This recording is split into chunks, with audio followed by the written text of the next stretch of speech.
오늘 본문을 통해서 다시 시작하는 용기의 제목으로 말씀 전하도록 하겠습니다. 다시라는 단어를 저는 좋아합니다. 다시. 왜냐하면 하나님은 다시의 하나님이십니다. 세컨드 찬스를 주시고 두 번째 은혜를 재기의 은총을 베풀어 주시는 분이시기 때문에 그렇습니다. 한국 사회는 실수하면 실패하면 주홍글씨처럼 새겨져 버리고 낙인 찍어 버립니다. 그래서 재기한다는 것이 쉽지 않아요. 그러나 누구든지 실수할 수 있고 누구든지 실패할 수 있습니다. 신앙은 상승과 하강을 반복하면서 성숙해지죠.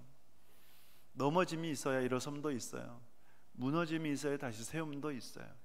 하나님은 다시 일으켜 세우신 하나님이시고 세컨드 찬스를, 두 번째 은혜를 어김없이 부어주시는 분이 바로 우리 하나님이십니다. 그래서 다시라는 단어 속에 하나님의 자비와 은혜를 느낄 수가 있는 것이죠.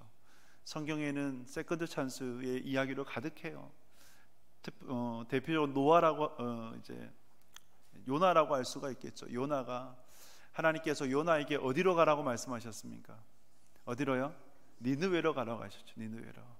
니느웨로 가라고 하시는데, 근데 요나는 어디로 가요? 다시스로 가요. 정반대로 다시스로 가요. 괜찮습니다. 네. 두 번째 은혜가 있습니다. 그래서 다시스로 가죠. 그때 하나님께서 요나를 큰 물고기를 준비하셔가지고 집어 삼켜버리죠. 요나가 회개하자 다시 하나님께서 은혜를 베풀어 주셔가지고 니느웨로 가서 회개를 선포하고 그 많은 사람들을 다시 살렸죠. 두 번째 찬스가 있어요. 요나뿐만 아니죠. 제자들은 어떻습니까? 예수님을 부인하고 예수님을 모른다고 저주하면서 도망쳤죠. 베드로도 다를 바가 없었어요. 그런데 갈릴리에서 다시 예수님을 만났고 세컨드 찬스를 받았던 그들이 하나님의 종으로 귀하게 드려질 수가 있었죠. 마가 요한 1차 전도 여행 때 바나바와 바울과 함께 전도 여행을 떠났다가 밤빌리아에서 너무 고되고 힘들어서 도망쳐 나와 버렸어요. 중도에 포기해 버렸죠. 루저 실패자였습니다. 하지만 하나님은 그에게 세컨드 찬스를 주셨고 신실한 바울의 동력자가 되었고, 그리고 베드로의 수행 비서가 되어서 베드로를 통해서 들었던 그 말씀들을 기반으로 해서 마가 복음까지 기록했던 그러한 마가 요한이었죠. 이처럼 성경에는 세컨드 찬스로 가득해요. 하나님은 다시의 하나님이시고 다시 일어설 때에 일어설 수 있는 은혜를 주시는 분이 바로 여호와 하나님이십니다. 할렐루야. 그래서 우리에게 필요한 것이 뭘까요? 다시 시작하는 용기예요. 다시 시작하는 용기. 오늘은 다시 시작하는 용기에 관해 묵상해 보도록 하겠습니다. 본문 34장 1절에서 3절 말씀 같이 읽습니다. 여호와께서 모세에게 이르시되 너는 돌판 둘을 처음과 같이 다듬어 만들라. 내가 깨뜨린 처음 판에 있던 말을 내가 그 판에 쓰리니 아침까지 준비하고 아침에 시내산에 올라와 산 꼭대기에서 내게 보이되 아무도 너와 함께 오르지 말며 온 산에 아무도 나타나지 못하게 하고 양과 소도 산 앞에서 먹지 못하게 하라. 아멘. 여러분, 모세가 40일 금식 기도를 했습니다. 몇 번 했을까요? 2번을 했어요. 40일 금식 기도, 물도 떡도 마시도 먹지도 않은 그 기도를 2번씩이나 했죠. 인간의 어떤 육체적 한계를 뛰어넘은, 보통 사람이 그렇게 금식을 하면 죽어요. 또 그렇게 죽은 사람도 사실 있기도 해요. 40일 금식 기도를 하다가. 근데 모세가 40일 금식 기도를 이렇게 2번씩이나 하면서 하나님으로부터 받았던 것이 있죠. 그것이 뭡니까? 2 돌판을 받았죠. 첫 번째 금식이 출애굽기 32장이고 그때 하나님께서 모세에게 2 돌판을 주셨습니다. 산에서는 사실 금식기도 하고 있을 그때 이스라엘 백성들 산 아래에서 무엇을 하고 있었습니까? 아론을 필두로 해서 송아지를 만들어서, 금송아지를 만들어 우상을 섬기고 방자에 행했죠. 모세가 내려와서 너무 화가 나서 들고 있던 2 돌판을 어떻게 했습니까? 던져버렸고 깨어져 버렸어요. 그냥 깨진 것이 아니라 산산이 깨져 버렸어요. 다시 붙여서 쓸래야 쓸 수가 없었습니다. 그런데 단순하게 돌판이 깨어진 것이 아니라 하나님과 이스라엘 백성들의 언약 관계가 깨어진 거예요. 신랑이신 하나님과 신부인 이스라엘 백성들 사이에 파혼이 되어버린 거예요. 그런데 하나님은 재기의 하나님이시고 다시의 하나님이시고 세컨드 찬스를 부여하시는 하나님이세요. 그래서 하나님께서 다시 이스라엘 백성들에게 은혜를 베풀어 주십니다. 그래서 모세 보고 올라와라 말씀을 해요. 그런데 좀 달라요. 첫 번째 두 돌판을 받을 때와 두 번째 두 돌판을 받을 때가 다른데 뭐가 다르냐? 첫 번째 돌판은 누가 준비하셨습니까? 하나님이 준비하셨어요? 모세가 준비했습니까? 하나님이 친히 준비하셨어요. 그런데 두 번째는 누구 보고 준비하라 그래요? 모세 보고 준비하라 그래요. 모세 보고 친히 준비를 해라 말씀을 합니다. 왜 모세 보고 이렇게 준비하라고 하실까? 모세가 두 돌판을 깨뜨렸으니까 책임져라, 그런 의미일까요? 그런 의미는 아닌 것 같아요. 여러분, 준비를 하다 보면 모세가 석공이 아니잖아요. 그런데 똑같은 두 돌판을 준비한다는 것은 쉽지 않아요.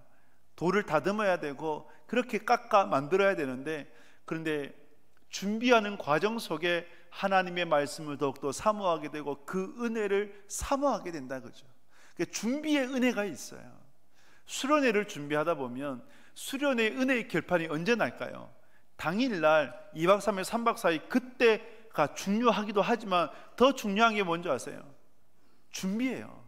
그래서 제가 중고등부 또 청년들을 맡을 때 최소 한 달 전부터 함께 합심 기도하고 매일매일 기도하고 또 정기적으로 모여서 기도하고, 그 기도를 할 때에 하나님의 은혜를 기대할 수 있고 또 교사들이 마음을 모을 수가 있고, 기도하다 보면 어떻게 됩니까? 은혜 받고 마음이 굉장히 뜨거워지고 하나님께서 정말 기름 부으셔서 그 아이들을 변화시켰을 사모하게 된다는 말이죠.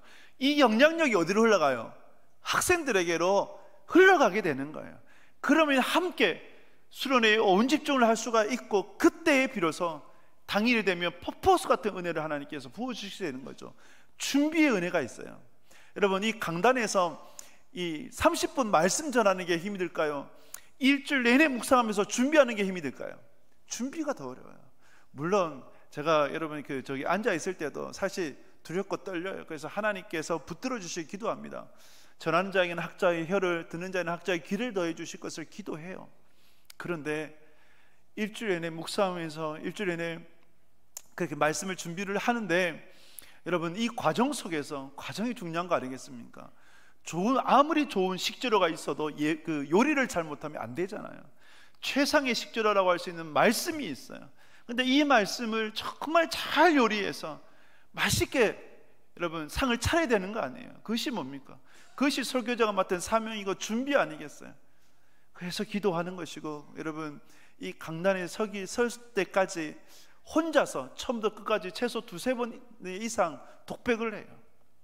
아래 되새겨 또 되새기고 그렇게 묵상을 해나가요. 그러다 보면 정말 하나님의 은혜를 제가 사모하게 되고, 그러다 보면 이 말씀이 한 톨이라 떨어지지 않냐고 성도님들에게로 심겨지길 원하게 되고, 준비가 덜 되면요 전하는 사람이 마음도 덜하게 돼요. 그래서 여러분 준비의 과정이 그만큼 중요한 거예요. 모세 보고 하나님께서 직접 준비해라 라고 말씀을 하셨어요. 그러면서 모세가 돌판을 다듬어 가지고 하나님께서 말씀하신 산 꼭대기에 올라갔어요. 산 꼭대기에 올라갔을 때에 놀라운 광경이 펼쳐집니다. 5절을 보면 하나님께서 그와 함께 서서라고 말씀해요. 그와 함께 서서. 여러분 한번 상상을 해보세요. 시내산 꼭대기에 하나님께서 모세와 함께 선 거예요. 여러분들이 만약에 모세다 라고 생각해 보시면 여러분 어떻겠습니까? 감동되지 않겠습니까? 감격되지 않겠습니까? 하나님이 함께 계시고 하나님이 함께 서 계신다라고 하는 그 자체가 영광 아니겠습니까? 모세의 이 영광 어떻게 해서 이루어졌을까요? 저는 기도라고 생각해요. 하나님, 우리가 누구와 같이 갈지 보여주십시오. 가르쳐 주십시오. 또 주님께서 인도하신다고 하셨는데 주의 길을 내게 보여주십시오. 주님의 영광을 보여주십시오. 기도했던 모세 아닙니까? 이 기도의 응답에 따라서 하나님께서 시내산 꼭대기에서 모세와 함께 서셨고, 그리고 6절에 보면 하나님의 이름을 선포하셨습니다. 하나님이 어떤 하나님인지를 또 말씀을 하십니다. 우리 6절 말씀 같이 읽습니다. 여호와께서 그의 앞으로 지나시며 선포하시되 여호와라 여호와라 자비롭고 은혜롭고 노하기를 더디하고 인자와 진실이 많은 하나님이라. 아멘. 하나님께서 모세 앞으로 지나시며 뭐라 말씀합니까? 선포하시면서 여호와라 여호와라, 하나님의 이름을 선포하시는 거예요. 하나님의 이름을 선포하는 것은 특별한 경우입니다. 출애굽기 3장에서 모세가 하나님 앞에 이름을 요구했죠. 하나님의 이름이 뭡니까? 내가 애굽 땅에 가서 하나님이 누구인지 얘기된 거 아닙니까? 그때 하나님께서 똑같이 여호와라고 말씀하셔. 스스로 있는 자다. 그러면 제 선포 여호와라고 하는 그 이름을 다시금 말씀하시는 것은 지금까지 출애굽의 과정 속에서 또 홍해를 가르시고 광야 가운데 만나와 메추라기를 내려주신 하나님, 지금까지 인도하신 하나님께서 다시금 이스라엘 백성들을 인도하시리라고 하는 언약이죠. 약속을 여기서 선포하시는 거예요. 그러면서 하나님이 어떤 분이신가를 5가지로 설명을 합니다. 그것이 뭡니까? 하나님의 속성 5가지가 뭡니까? 자비로우신 하나님, 은혜로우신 하나님, 노하기를 더디하시는 하나님, 인자와 진실이 많으신 하나님, 그 5가지 하나님에 대해서 말씀을 해주신 거예요. 이러한 하나님께서 주신 약속이 7절입니다. 우리 7절 말씀 같이 읽겠습니다. 인자를 천대까지 베풀며 악과 과실과 죄를 용서하리라. 그러나 벌을 면제하지는 아니하고 아버지의 악행을 자손 3, 4대까지 보응하리라. 아멘. 인자를 천대까지 베푸시리라. 인자를 천대까지. 여러분, 이 천대라고 하는 것은 숫자 천의 의미가 아니에요. 그냥 상징적인 거예요.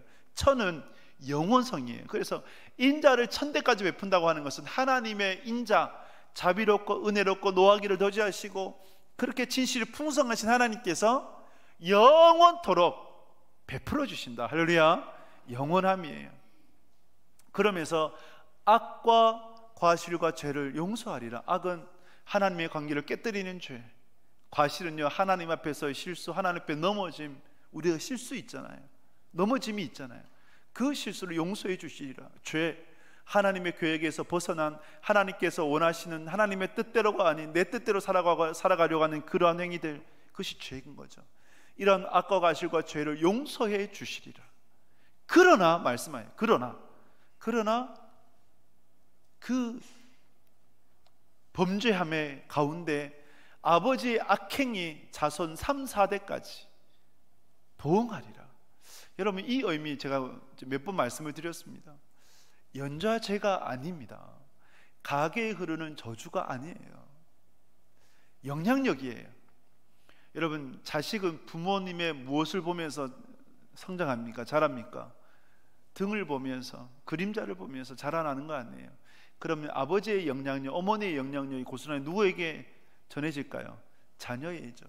그래서 아버지의 죄가 자녀에게 고스란히 영향력으로 미친다는 거지, 아버지의 죄 때문에 자녀가 징계받고 채찍받고 이것이 아니에요. 그런 연좌제가 아닙니다. 근데 오늘 이 말씀을 보면 용서는 하시지만 보응하시겠다, 용서와 보응을 보게 되는 거죠.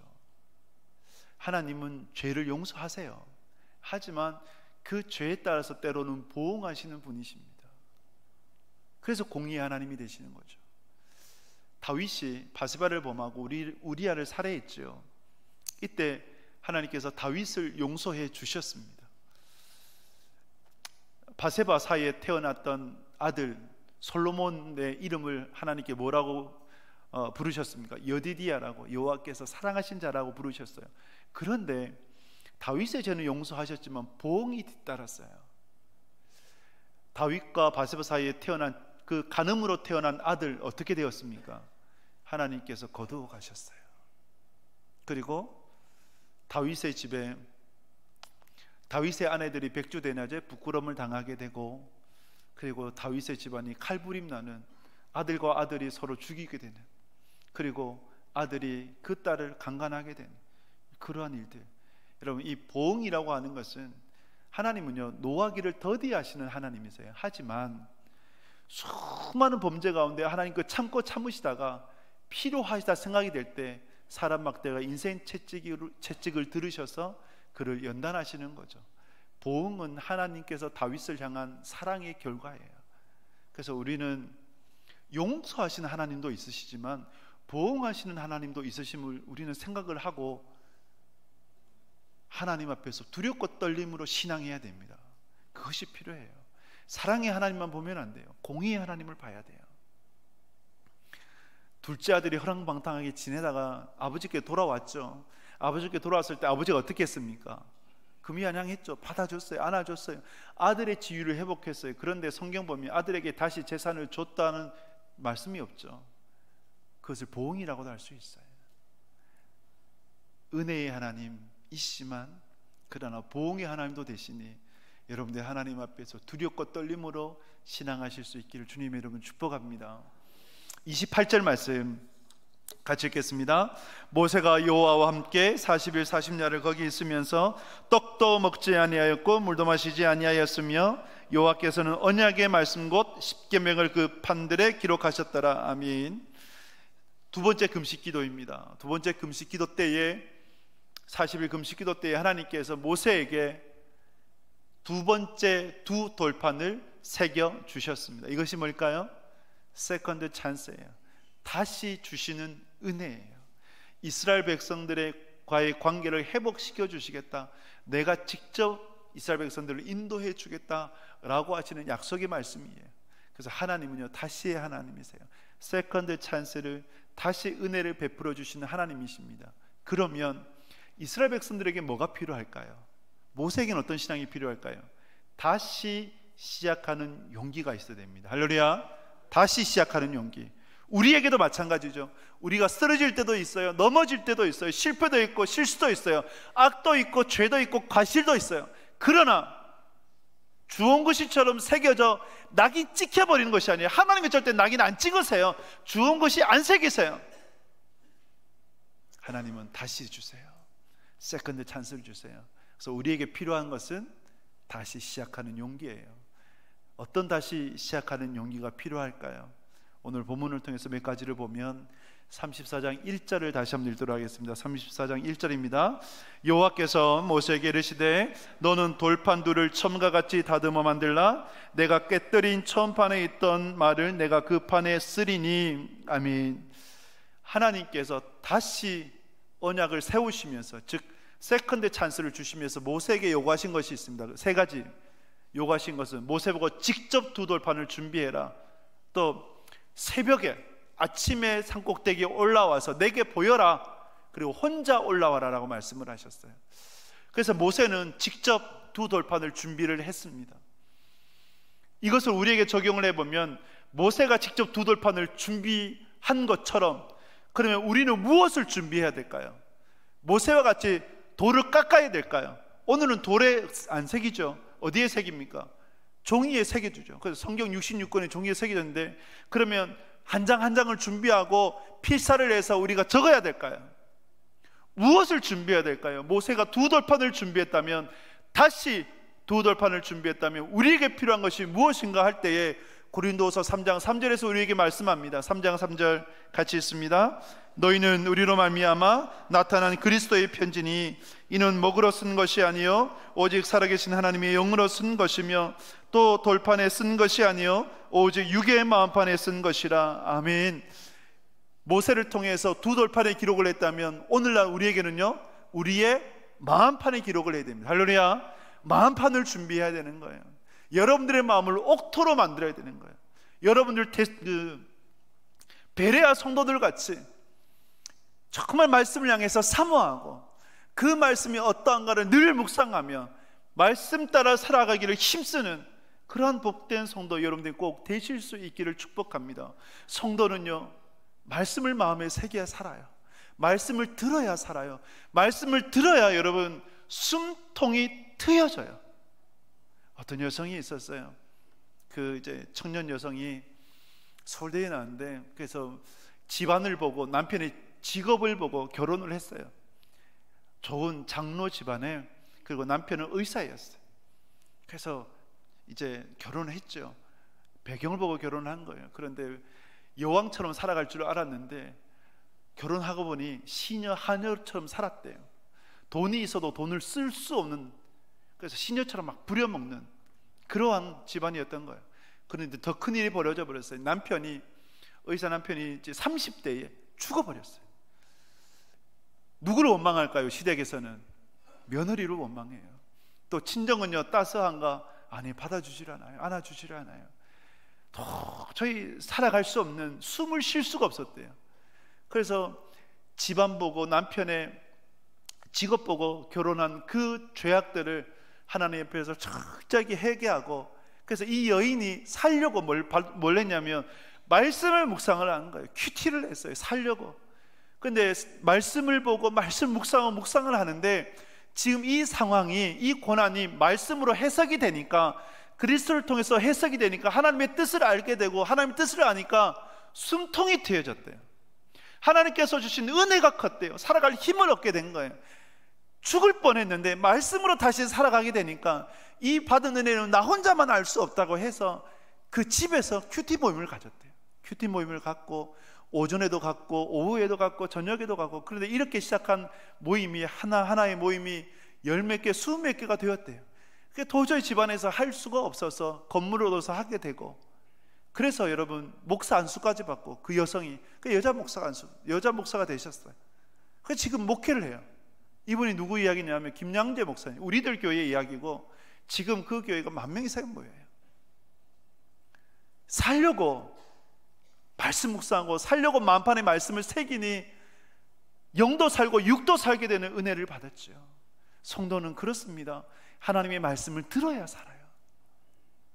여러분, 모세가 2돌판을 준비했다면 다시 시작하는 용기, 여러분들의 용기가 뭔지 아세요? 마음판에 새게 됩니다. 할렐루야. 하나님의 말씀을 여러분들의 마음판에 준비하셔서 새겨질 수 있는 복된 인생 될 수 있기를 축복합니다. 하나님께서 모세에게 언제 어디에 올라오라고요? 아침에 산 꼭대기에. 여러분, 아침에 산 꼭대기에 올라가려면 언제 출발해야 될까요? 보통 시내산 한 2시 정도에 올라가야 된다고 합니다. 그래서 한 4시간 정도 등반을 하면, 시내산은 정말 아름다운 것이 일출이라 그래요. 그래서 일출을 보려고 한 2시 정도에 출발을 한다고 합니다. 모세가 새벽에 일찍 하나님께서 말씀하신 내게 보여라 라고 하시는 그 말씀 따라서 올라간 거예요. 그런데 내게 보여라고 하는 것이 얼굴 좀 보자 이게 아니거든요. 하나님 앞에 드려져라. 언제요? 새벽에 드려져라. 새벽에 역사가 있습니다. 할렐루야. 새벽 기도에 놀라운 은혜가 있습니다. 하나님의 어루만지심이 있어요. 그래서 여러분, 성도는 새벽을 깨워 하나님 앞에 나와야 되는 거예요. 제가 일산에 사역을 할 때에 저희 아이들이 어렸어요. 큰애가 한 3살, 둘째가 이제 돌도 지나지 않은 그때인데, 두 아이를 안고, 그때는 이제 교회가 새벽 5시니까 한 4시 정도 일어나서 새벽 기도를 가요. 매일매일 그렇게 갔어요. 힘들죠. 조금 더 컸을 때는 때로 이제 집에 둘 때도 있었어요. 그래서 새벽 기도 마치고 집에 오면 아이들이 때로는 문 앞에 앉아서 울고 있어요. 그럴 때도 있었어요. 그런데 고됐지만 그렇게 해서 새벽을 깨워 하나님 앞에 기도하고 하나님 앞에 드려졌을 때에 하나님께서 주시는 위로도 있고 은혜도 있고 역사를 경험하게 되는 것이죠. 그래서 성도는요, 새벽에 하나님께 나와서 하나님께 드려질 수 있어야 됩니다. 할렐루야. 그런 여러분 될 수 있기를 주님의 이름으로 축복합니다. 이것이 다시 시작하는 용기예요. 모세가 2돌판을 준비한 것처럼 다시 여러분들의 마음판을 준비해서 언약을, 말씀을 새길 수 있어야 됩니다. 말씀을 새겼어요. 그 다음에 다시 시작하는 용기가 뭘까요? 11절에서 말씀을 합니다. 34장 11절 말씀 같이 읽습니다. 너는 내가 오늘 내게 명령하는 것을 삼가 지키라. 보라, 내가 내 앞에서 아모리 사람과 가나안 사람과 헷 사람과 브리스 사람과 히위 사람과 여부스 사람을 쫓아내리니. 아멘. 2돌판을 준비한 모세, 그 모세에게 하나님께서 말씀하신 것은 삼가 지켜라 라는 것이었어요. 삼가 지켜라. 삼가 지켜라고 하는 것은 세밀하게 살펴서 그 말씀을 따라서 행해라 라는 것이에요. 그러면서 11절 이하에 보면 하나님께서 다시금 어떤 말씀을 삼가해야 될지에 대해서 가르쳐 주세요. 그런데 이 말씀은 이미 앞에서 말씀하신 것을 다시 한번 반복하는 것이 됩니다. 제 선포예요.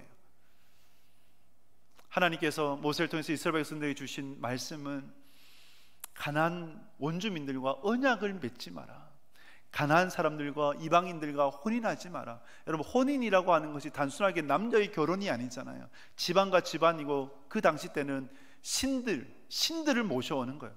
그래서 자연스럽게 우상을 섬기게 되는 거죠. 솔로몬이 타락한 이유가 바로 그것 때문이었죠. 그래서 이방인들과 혼인하지 마라. 그러면서 우상 신전들을 다 허물어 버려라. 다른 우상들을 내게 두지 말고, 너를 위하여 새긴 우상을 만들지 말고, 무교절과 그리고 초실절과 수장절을 굳게 지켜라. 그러면서 맨 마지막에 주신 말씀이 안식일을 기억하여 거룩하게 지켜라. 이것이 삼가 지켜야 될 거예요. 여러분, 지난주에 장신구를 떼어내라고 말씀하셨습니다. 여러분 세상의 장신구를 떼어내고 계십니까? 떼어낼 수 있으셔야 됩니다. 예수님 믿기 전에 삶을 정리하셔야 돼요. 옛 사람과는 단절되어야 합니다. 삼가 지켜야 돼요. 제가 어제 저희 큰아이와 좀 이제 대화 시간이 있어가지고 대화를 하는데, 저희 아이가 이제 수험생입니다. 그래서 이제 지금 수험생 그렇게 과정 가운데 있는데, 근데 그 아이가 얘기했어요. 대학 가는 것보다 더 중요한 게 뭔지 아냐? 뭔지 아냐? 뭐라 대답했을까요? 예배입니다. 입니다는 아니고 예배요. 뭐 이렇게 퉁명스럽게 얘기하는데, 워낙 얘기를 많이 해서 이제 예배 그 맞다. 내일 주일 예배 잘 드려라. 그러니까 잘 드리고 있어요. 그런데 예배는 주일날 1시간만 드리는 게 예배가 아니라 월요일부터 토요일까지 일상 속에서 드려진 예배가 참된 예배이고, 그것이 되어질 때 주일의 예배가 온전할 수 있다. 그래서 하나님 앞에 온전히 예배 드릴 때, 그리고 그 예배를 사모하며 나아갈 때 하나님 반드시 너에게 복을 주실 것이다. 예배를 사모하는 자 하나님께서 복 주신다. 그래서 그 예배를 사모해라. 그 얘기를 했었어요. 여러분, 하나님께서는 끊임없이 반복하는 것이 있어요. 성막을 세울 때도, 그리고 언약을 선포하실 때도 그 마지막에 말씀하시는 것은 안식일을 기억하여 거룩히 지켜라고 말씀을 합니다. 여러분들 안에 이 신앙이 있기를 주님의 이름으로 축복합니다. 이스라엘 백성들은 하나님의 이 말씀을 들었잖아요, 그죠? 그런데 가나안 땅에 들어가서 정착을 했을 때 하나님의 말씀을 삼가 지켰습니까? 안 지켰습니까? 안 지켰어요. 그래서 결국 어떻게 되었습니까? 나라가 두 쪽으로 갈라지고 결국 망했죠. 망하고 인류 역사 가운데 2000년 이상, 2000년 가까이 나라를 잃은 민족이 누가 있습니까? 이스라엘이에요. 겨우 20세기 들어와가지고 나라를 되찾아가지고 세웠는데, 근데 지금도 뭘 합니까? 전쟁 중에 있는 거예요. 지금도 하마스와의 전쟁 가운데 있고, 뭐 5차 중동 전쟁까지 확전될 수도 있다라고 하는데, 하나님의 말씀을 듣지 않고 삼가 지키지 않으니 그런 괴로운 인생들을 살아가게 되는 거예요. 여러분들 안에 주의 말씀을 삼가 지킬 수 있는 복된 인생 꼭 되시길 주님의 이름으로 축복합니다. 마지막으로 다시 시작하는 용기가 뭘까요? 우리 29절 말씀입니다. 34장 29절 같이 읽겠습니다. 모세가 그 증거의 두 판을 자기 손에 들고 시내산에서 내려오니, 그 산에서 내려올 때는 모세는 자기가 여호와의 말씀하였음을 인하여 얼굴 꺼풀에 광채가 나나 깨닫지 못하였더라. 아멘. 모세가 두 번째 40일 금식 기도를 통해서 두 돌판을 받았어요. 그 돌판을 받고 시내산에서 내려왔습니다. 이때 놀라운 일이 벌어졌죠. 모세의 얼굴이 어떻게 되었다고요? 광채가 났어요. 광채가. 이 광채를 이제 미켈란젤로가 이제 상을 만들었는데, 그래서 모세상이라고 아주 유명한 다비드상과 더불어서 미켈란젤로의 대표적인 상인데, 근데 왜 유명하냐면 뿔을 세웠다. 뿔을, 모세의 그 얼굴상에 뿔을 이제 새겨 넣은 거예요. 근데 왜 뿔을 새겨 넣은가 할 때에, 이런 라틴어 번역인 벌게이트 번역에 보면 원래 이 광채라는 그 히브리 원문이 단어가 카란이에요. 카란. 그런데 벌게이트에서 오역을 해서 카렌으로 오역을 해버린 거예요. 카렌은 뿔이거든요. 광채가 뿔로 바뀌어버린 거예요. 그래서 미켈란젤로가 그 모세의 머리에 뿔을 새겨 넣었다. 그런데 모든 것이 합력하여 선이 이루어졌다고 생각해서 하고, 오히려 이 뿔이 모세의 그 상을 더욱더 유명하게 만들었다고 그럽니다. 그리고 성경에서 뿔이 갖는 의미가 뭘까요? 권위이고 위엄을 상징하는 거죠. 그래서 모세의 얼굴에 나타난 권위, 위엄, 미켈란젤로를 통해서 나타났다고 할 수 있죠. 광채예요. 이 광채가, 여러분, 모세는 알았습니까? 몰랐습니까? 자기 얼굴에 광채가 나는지 안 나는지 몰랐죠. 누가 알았어요? 백성들이 알았죠. 백성들이 모세 보고 깜짝 놀란 거예요. 모세 얼굴이 빛이 나니까 여러분, 모세에게 다가갈 수가 없었던 거예요. 다가갈 수 없었던 거예요.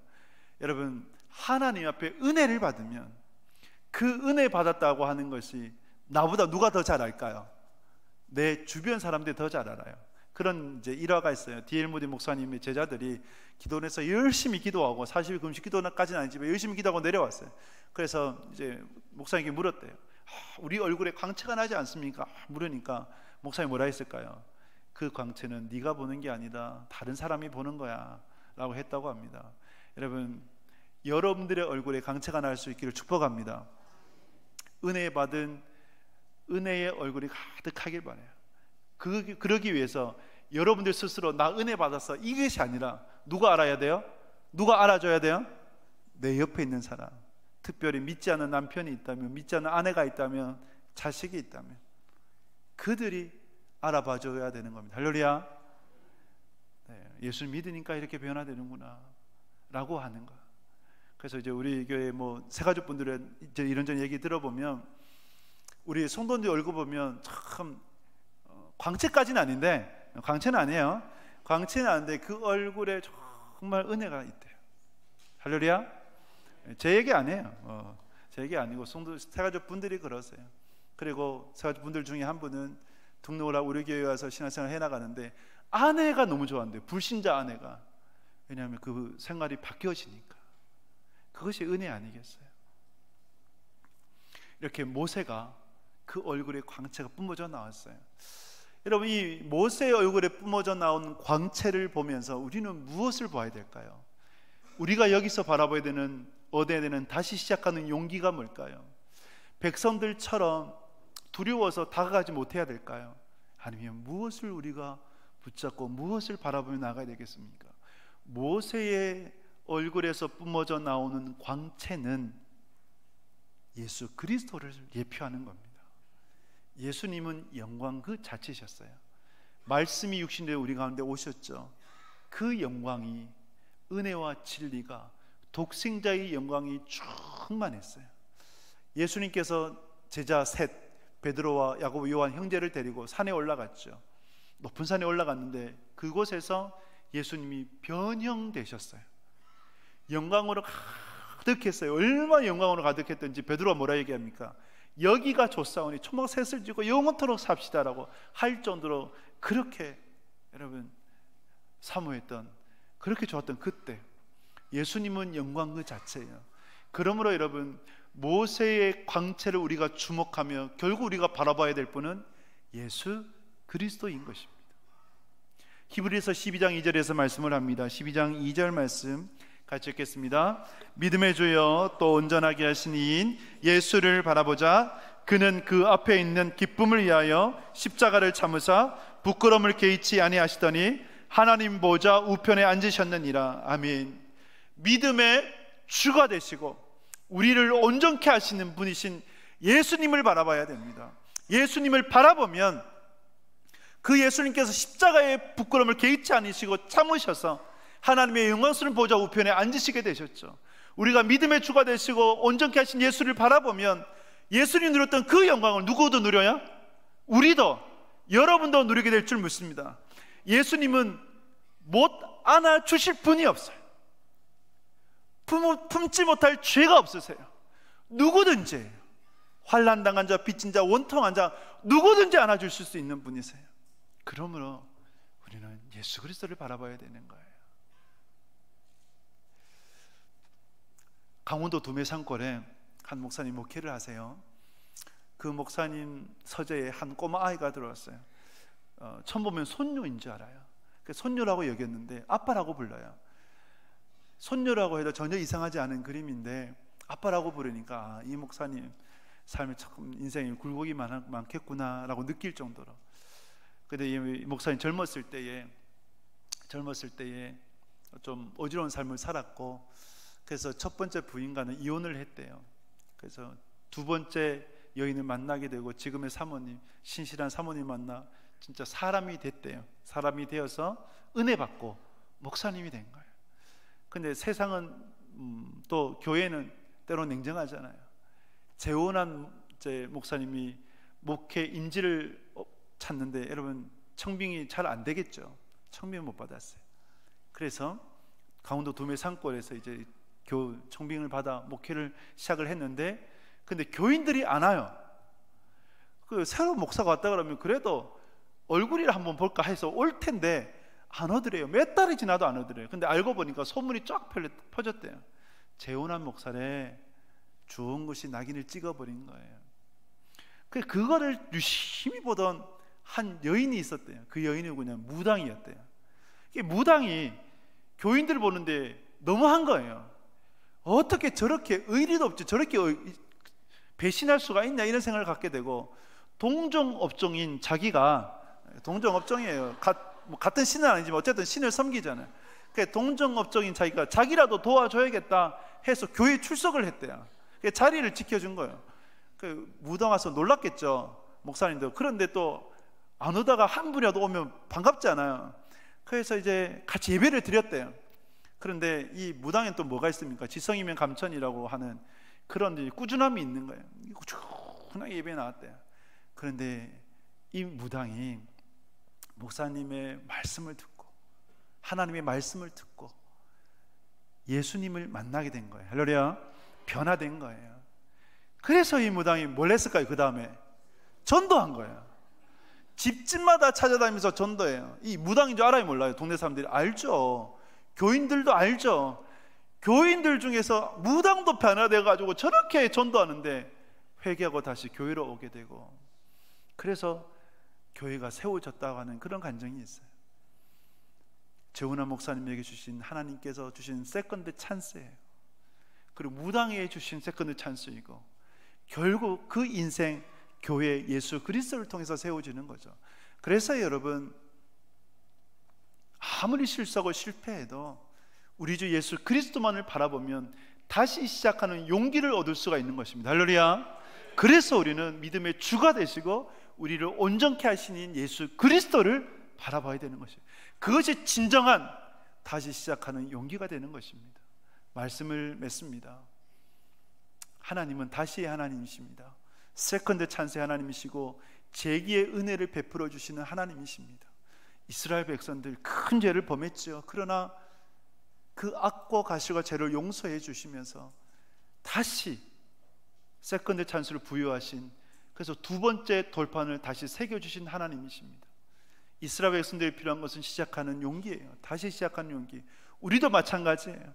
다시 시작하는 용기가 있어야 합니다. 모세가 두 돌판을 직접 준비하였던 것처럼 여러분들의 마음판을 다시 준비할 수 있기를 축복합니다. 그 마음판에 주의 말씀을 새기기 바랍니다. 새겨졌다면 그 말씀을 삼가 지킬 수 있기를 바랍니다. 그리고 믿음의 주가 되시고 우리를 온전케 하신 예수 그리스도를 바라보며 십자가를 통한 부활의 영광으로 나아갈 수 있기를 주님의 이름으로 축복합니다.